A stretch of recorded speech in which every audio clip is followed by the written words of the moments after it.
Hello guys, welcome back to our channel swing trading. Part 1 में मैंने आपके साथ डिस्कस किया था कि निफ्टी 50 के अंदर कितनी कंपनीज आती हैं, बैंक निफ्टी के अंदर कितनी कंपनीज आती हैं, सेंसेक्स के अंदर कितनी कंपनीज आती हैं, large cap, mid cap, small cap, zero sum game. ये सारी बातें हमने पार्ट 1 में डिस्कस करी थी और काफ़ी ब्रीफली हमने इस चीज़ को एक्सप्लेन किया था। तो हम जो है अब सेकंड पार्ट में स्टॉक सिलेक्शन की एनालिसिस, किस बिहाफ पे स्टॉक सेलेक्ट किए जाते हैं, mutual funds, retailers, FII, DIIs, ये सब जो स्टॉक को सिलेक्ट करते हैं किस बिहाफ पे सिलेक्ट करते हैं, तो हम उसके रिगार्डिंग अब आज इस व्लॉग में आपसे डिस्कस करेंगे या इस वीडियो के थ्रू आपके साथ डिस्कस करेंगे कि सिलेक्शन हम किस बेसिस के ऊपर कर सकते हैं। There are two types of ways, one is technical analysis and another is fundamental analysis. तो आज हम आपसे बात करेंगे टेक्निकल एनालिसिस में क्या क्या चीज़ें होती हैं। इसके लिए ब्रीफ में हम आगे जाएंगे, क्योंकि टेक्निकल एनालिसिस और फंडामेंटल एनालिसिस ये दोनों अपने आप में बहुत बहुत बहुत वास्ट सब्जेक्ट्स हैं। एक वीडियो के अंदर इस चीज़ को कवर करना इज़ नॉट पॉसिबल। तो हम इसको डिस्कस करेंगे आगे कि टेक्निकल एनालिसिस के अंदर क्या क्या है। मैं एक ब्रीफ आपको दे देता हूँ ताकि आपकी नॉलेज में आ जाए कि आगे हम क्या क्या सब्जेक्ट के अंदर क्या क्या कवर करेंगे, क्या क्या टॉपिक्स होंगे, फंडामेंटल के अंदर क्या क्या होगा, टेक्निकल के अंदर क्या क्या होगा। क्योंकि हमें ऐसा होता है कि एक चीज़ की नॉलेज रहती है कि इसमें ये इंक्लूडेड होगा, तो हम आगे इंटरेस्ट बनता है हमारा। तो हम स्टार्ट करते हैं। मैं आपको एक ओवरव्यू देना चाहूँगा इस वीडियो के अंदर। 10 मिनट की एक वीडियो के अंदर मैं सारा तो कवर नहीं कर पाऊँगा, बट हम पार्ट वाइज, ये पार्ट 2 है हमारा। हमारा बेसिक मोटिव यही है कि जो हमारी स्टॉक सिलेक्शन होती है वो किस बिहाफ पे होती है, चाहे वो एक छोटा रिटेलर करता है, चाहे वो एक म्यूचुअल फंड करता है जिसे हम डीआई कहते हैं, डीआईआई कह सकते हैं, फॉरेन इन्वेस्टर कह सकते हैं, जिनको एफआईआई कहते हैं। तो मैं आपको बताता हूँ कि महिंद्रा एंड महिंद्रा का सपोज करो हमने स्टॉक को खोला, तो इसमें आप देख पा रहे होंगे स्क्रीन के ऊपर आपको दिख रहा होगा कि जिस पे मैंने क्लिक करा है की इन्फो ऊपर आपके पास आ रहा है चार्ट के साथ जो लिखा हुआ है। की इन्फो के अंदर हम देख सकते हैं कि मार्केट कैपिटल जो है महिंद्रा एंड महिंद्रा की 3,45,719 करोड़, ये सीआर के अंदर कैपिटल है। मार्केट कैप आप आगे देख पा रहे होंगे। तो इससे मैंने आपको लास्ट वीडियो में बताया था कि लार्ज कैपिटल कंपनीज ही निफ्टी 50 के अंदर लिस्टेड होती हैं जो 20,000 करोड़ से ऊपर होती है। तो ये 3.5 लाख करोड़ के लगभग की ये कंपनी है। ये PE ratio, price to earning ratio, ये फंडामेंटल का पार्ट है। ईपीएस ये फंडामेंटल का पार्ट है। अपर सर्किट इसमें बता रहा है कि स्टॉक कितना ऊपर लास्ट सर्किट लगा के आया था। बेटा जो है ये फंडामेंटल का पार्ट है। 52 वीक हाई जो है ये 32,70 रुपये का था। 52 वीक लो जो है इसका 1788 का था। डिविडेंड यील्ड, क्या डिविडेंड कंपनी ने दिया है, लोअर सर्किट।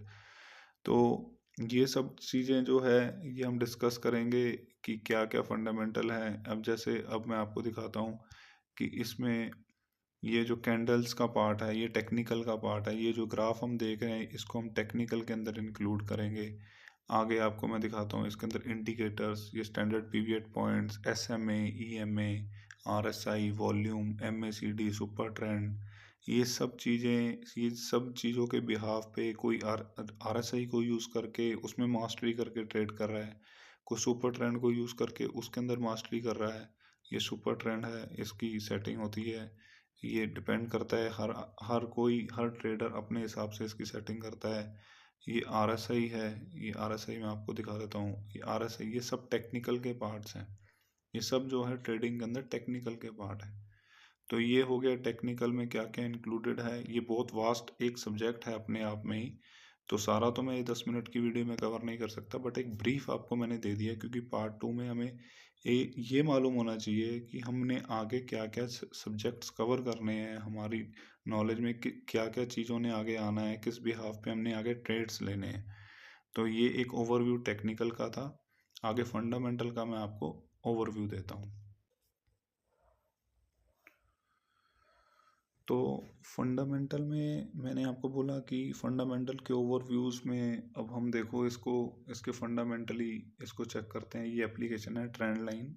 ये आप भी डाउनलोड कर सकते हैं। ट्रेंड लाइन मैं जो प्रेफर करता हूँ इसको, एप्लीकेशन को, इसके अंदर ओवरऑल पूरी पूरी A to Z जो है कंपनी की सारी डिटेल ओवरव्यू आ जाता है इसके अंदर कि कंपनी का क्या चल रहा है, क्या ग्राफ है, EPS A to Z, buying selling zone, ये सब A to Z, market cap, price to earning, same सब कुछ आ जाता है इसके अंदर। प्रमोटर की क्या 50% इसका प्रमोटर का इसमें होल्डिंग है, FII की क्या होल्डिंग है, पब्लिक सेक्टर की क्या होल्डिंग है, ये A to Z, ये सारा पार्ट जो है ये सब जो है फंडामेंटल हम देखते हैं। सब फंडामेंटल के पार्ट हम, जैसे फंडामेंटल के अंदर क्या इंक्लूड होता है, मैंने लास्ट आपको बताया था कि फंडामेंटल जो है overall finances of the company ये डिक्लेयर करता है फंडामेंटल।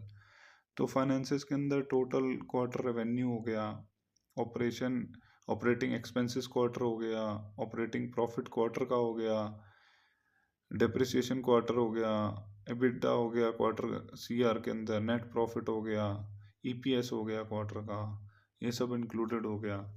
तो फंडामेंटल के अंदर ये सारी चीज़ें इंक्लूड होती हैं। फिर हम देख लेते हैं आगे और क्या क्या, ये टेक्निकल्स हो गए।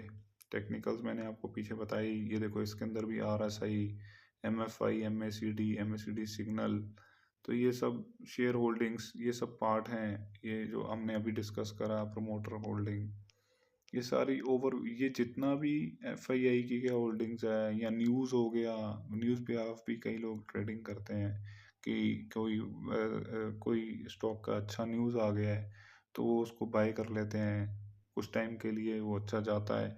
क्रिप्टो के अंदर काफ़ी ऐसा होता है कि लोग बाय कर लेते हैं कि एलॉन मस्क ने उसकी डॉज कॉइन की DP लगा दी है अपनी एप्लीकेशन के ऊपर, X के ऊपर, तो वो डॉज कॉइन पंप कर देता है, डंप कर देता है। बट अपनी स्टॉक मार्केट में क्या है कि थोड़ा सेफ रहता है कि अगर हम लार्ज कैप कंपनीज के अंदर करते हैं। स्मॉल कैप कंपनीज में करने का कोई बेनिफिट नहीं रहता। उसका रीज़न यही है कि स्मॉल कैप कंपनीज के अंदर कभी भी पंपिंग एंड डंपिंग होता है। पंपिंग का मतलब है कि कुछ ग्रुप ऑफ पीपल एकदम से एक अच्छा अमाउंट लाकर एक स्टॉक को एकदम से पंप कर देते हैं, या कोई न्यूज़ अपने किसी सोर्स के थ्रू, किसी मिनिस्टर के थ्रू किसी को कह के एक न्यूज़ ला के जैसे ही लोग बाय करना शुरू करते हैं, एक पीक पे आके वो पहले से ही सेलिंग की पोजीशन लगा के बैठे रहते हैं, तो वो पंपिंग एंड डंपिंग होता है। तो हमारी कोशिश बीइंग अ बिगिनर यही रहेगी कि हम निफ्टी 50 के 50 स्टॉक्स के अंदर आगे जो है फोकस करेंगे। तो मेरा ओवरव्यू देने का आपको यही रीज़न था कि एक आपको पता रहे कि क्या क्या जो है फंडामेंटल्स और टेक्निकल्स के अंदर पॉइंट्स आगे कवर करेंगे हम। बाकी आप ये एप्लीकेशन ट्रेंड लाइन को ज़रूर आप डाउनलोड करना, आपके काम आएगी। एक एप्लीकेशन आपको मैं मनी कंट्रोल बोलूँगा, उसके अंदर सारी न्यूज़ वगैरह सब कुछ इंक्लूड रहता है। आपको मैं उसका ओवरव्यू भी दे देता हूँ। ये एप्लीकेशन है investing.com, ये भी आप डाउनलोड कर सकते हैं। इसमें अंदर सारी क्रिप्टो की नॉलेज A to Z, जो ओवरऑल, क्योंकि कई चीज़ें हमारी इंटरकनेक्टेड रहती हैं फॉरेन न्यूज़ के साथ, क्योंकि क्रूड ऑयल हो गया या कोई IT कंपनीज जो है हमारी, उनकी कोई न्यूज़ हो गई, तो काफ़ी इंटर रिलेटेड रहता है। कई कुछ वो आगे आगे जैसे ही भी आप करते रहेंगे, आप भी कुछ रिसर्चेस करेंगे, नॉलेज आपको भी बढ़ेगी, इंटरेस्ट बढ़ेगा, तो आपको भी इस चीज़ की नॉलेज हो जाएगी। तो इसलिए आज के लिए बस इतना ही। ये सब एप्लीकेशंस आप ज़रूर डाउनलोड कर लेना, और आगे जो है हम कोशिश करेंगे कि जितनी नॉलेज हमें है, बिगिनर्स को, न्यू कमर्स को, न्यू ट्रेडर्स को और अपनी ट्रेडिंग कम्युनिटी को स्ट्रॉन्ग करने की पूरी कोशिश रहेगी। क्योंकि अपना मोटिव यही है कि जो कमियां हम में रही हैं या जो हमें परेशानियां आई हैं स्टार्टिंग इनिशियल स्टेज में, वो हमारे न्यू ट्रेडर्स को ना आए। सो अपनी कम्युनिटी को स्ट्रॉन्ग करेंगे ज़रूर। Thank you so much, take care. Page को सब्सक्राइब कर दें, लाइक कर दें, शेयर कर दें। जितने भी आपके new friends, new comer, new traders हैं, ये सब उन्हीं के लिए है। Thank you so much guys, take care.